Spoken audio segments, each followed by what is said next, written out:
Hello student, this side Tina from tips institute. आज इस video में हम बात करेंगे बीएड एडमिशन के लिए।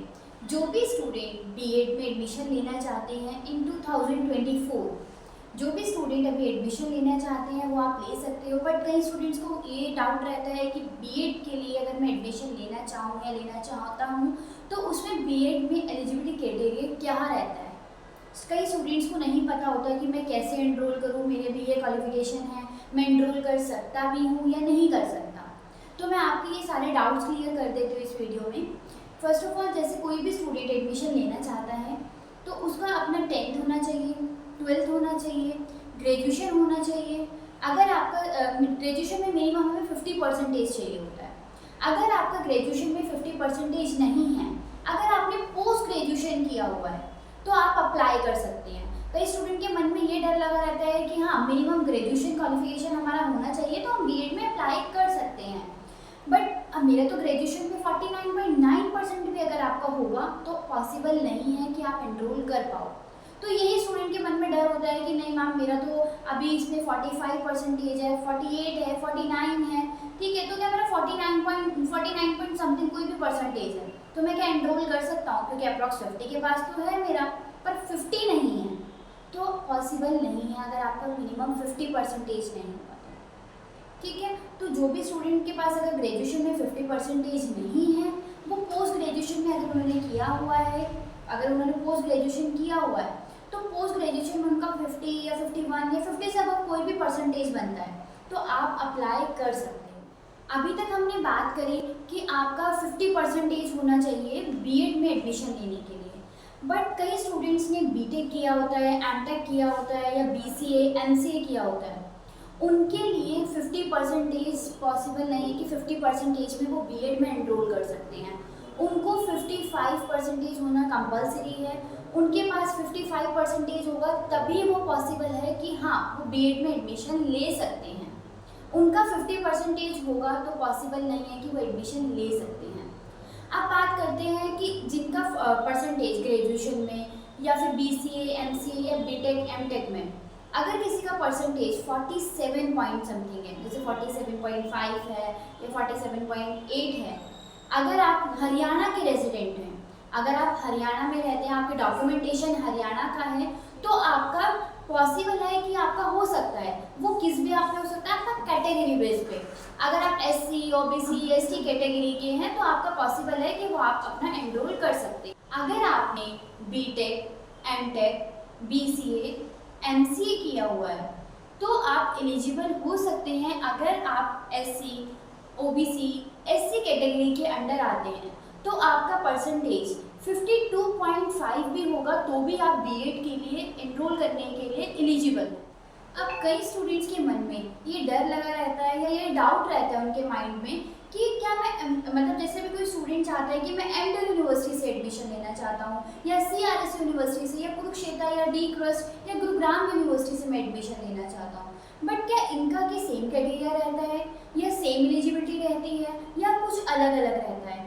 तो इस चीज़ का आपको टेंशन लेने का नीड नहीं है, क्योंकि सब यूनिवर्सिटीज़ का सेम एलिजिबिलिटी रहती है, सेम क्राइटेरिया रहता है। तो अगर कोई भी स्टूडेंट एनरोल करना चाहता है, मिनिमम ग्रेजुएशन में 50% होना चाहिए। अगर आपका 50% ग्रेजुएशन में नहीं है तो पोस्ट ग्रेजुएशन में 50% होना चाहिए। जैसे कि मैंने अभी आपको बताया कि क्या एलिजिबिलिटी रहती है, ठीक है। अब मैं आपको बताने जा रही हूँ कि क्या डॉक्यूमेंट्स रिक्वायर्ड होते हैं बीएड एडमिशन 2024 में आपको भी, ठीक है। बेसिकली क्या डॉक्यूमेंट्स आपके जाते हैं बीएड एडमिशन के लिए। फर्स्ट आपका जाता है 10th की मार्कशीट, 12th की marksheet, Aadhaar card, passport size photo, signature और ग्रेजुएशन की मार्कशीट। अगर ग्रेजुएशन में परसेंटेज कम है तो पोस्ट ग्रेजुएशन की मार्कशीट भी जाती है। ग्रेजुएशन की तो जाएगी आपकी, बट पोस्ट ग्रेजुएशन की भी मार्कशीट जाती है, ठीक है। और आपका सिग्नेचर, पासपोर्ट साइज फ़ोटो और आपका जो इसमें रहेगा कि ओरिजिनल माइग्रेशन सर्टिफिकेट। अब ओरिजिनल माइग्रेशन क्यों जाता है? क्योंकि सबका तो ज़ेरोक्स आपने सबमिट कर दिया, बट ओरिजिनल माइग्रेशन क्यों जा रहा है? जब बाकी डॉक्यूमेंट्स आपके ओरिजिनल नहीं जा रहे तो माइग्रेशन क्यों ओरिजिनल जाता है? कई स्टूडेंट्स को ये होता है कि मैं ये ओरिजिनल सबमिट नहीं करूँगा या नहीं करूँगी, तो ओरिजिनल माइग्रेशन जो आपका जाता है वो तब नीड होता है जब आप एक यूनिवर्सिटी से दूसरी यूनिवर्सिटी में माइग्रेट होते हो, तो उसके लिए आपको ओरिजिनल माइग्रेशन सबमिट करना होता है। अब आपका लास्ट क्वालिफिकेशन मानो आपने पोस्ट ग्रेजुएशन किया है, ठीक है, तो आपका जो मार्कशीट आपकी चाहे ग्रेजुएशन की जा रही है, ग्रेजुएशन में आपका 50% है तो चलेगा, ठीक है, आपने वो सबमिट कर दिया, बट जो लास्ट क्वालिफिकेशन होती है आपकी, हमेशा उसका ओरिजिनल माइग्रेशन सर्टिफिकेट ही जाता है। अब मानो कि आगे आप एमएड के लिए अप्लाई करते हो, अभी तो आपने ग्रेजुएशन या पोस्ट ग्रेजुएशन वाला माइग्रेशन आपने यहाँ सबमिट करा बीएड के लिए। अब आपका बीएड कंप्लीट हो जाता है, अब ये नहीं कि आप उस टाइम पे ग्रेजुएशन का माइग्रेशन सोच रहे हो कि मैम वो ग्रेजुएशन का माइग्रेशन दे दो, मेरे को एमएड के लिए अप्लाई करना है, तो ऐसा नहीं होता। अब आपकी लास्ट क्वालिफिकेशन मानी जाएगी, बीएड जब आपका कंप्लीट होता है तो बीएड ही आपकी लास्ट क्वालिफिकेशन मानी जाती है, तो बीएड का आपको ओरिजिनल माइग्रेशन सर्टिफिकेट मिलेगा, ठीक है। वो माइग्रेशन सर्टिफिकेट अगर आप किसी अदर यूनिवर्सिटी से करते हो, मानो आपने एमडीयू से अपना बीएड किया है, ठीक है, अगर आप एमएड भी एमडीयू यूनिवर्सिटी से ही करते हो तो आपको माइग्रेशन का नीड नहीं रहता है, क्योंकि माइग्रेशन का नीड जो होता है वो एक यूनिवर्सिटी से दूसरी यूनिवर्सिटी में माइग्रेट होते हैं उसके लिए चाहिए होता है।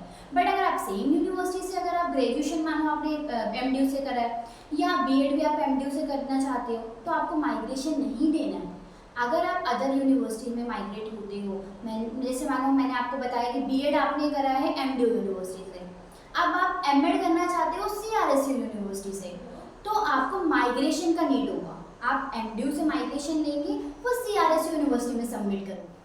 अगर आपको ये वीडियो अच्छा लगा हो तो प्लीज़ आप चैनल को लाइक कीजिएगा, सब्सक्राइब कीजिएगा, शेयर कीजिएगा, ताकि आने वाला मोर अपडेट्स, मोर नोटिफिकेशन आप तक इजीली रिसीव हो सके। अगर आपके लिए ये यूज़फुल है या हेल्पफुल है तो वेल एंड गुड है, अदरवाइज आप अपने फ्रेंड सर्कल या फैमिली में भी ये वीडियो शेयर कर सकते हैं। अगर आपको फिर भी कुछ डाउट रहता है, अगर डॉक्यूमेंटेशन से लेकर एलिजिबिलिटी से लेकर, तो अगर कोई भी आपका डाउट रहता है तो हमें कमेंट सेक्शन में अपना क्वेरीज पुट अप कर सकते हैं, नीचे दिए गए नंबर्स पर आप कॉल कर सकते हैं, तो आने वाला मोर अपडेट्स आप तक इजीली रिसीव हो पाएगा। Thank you.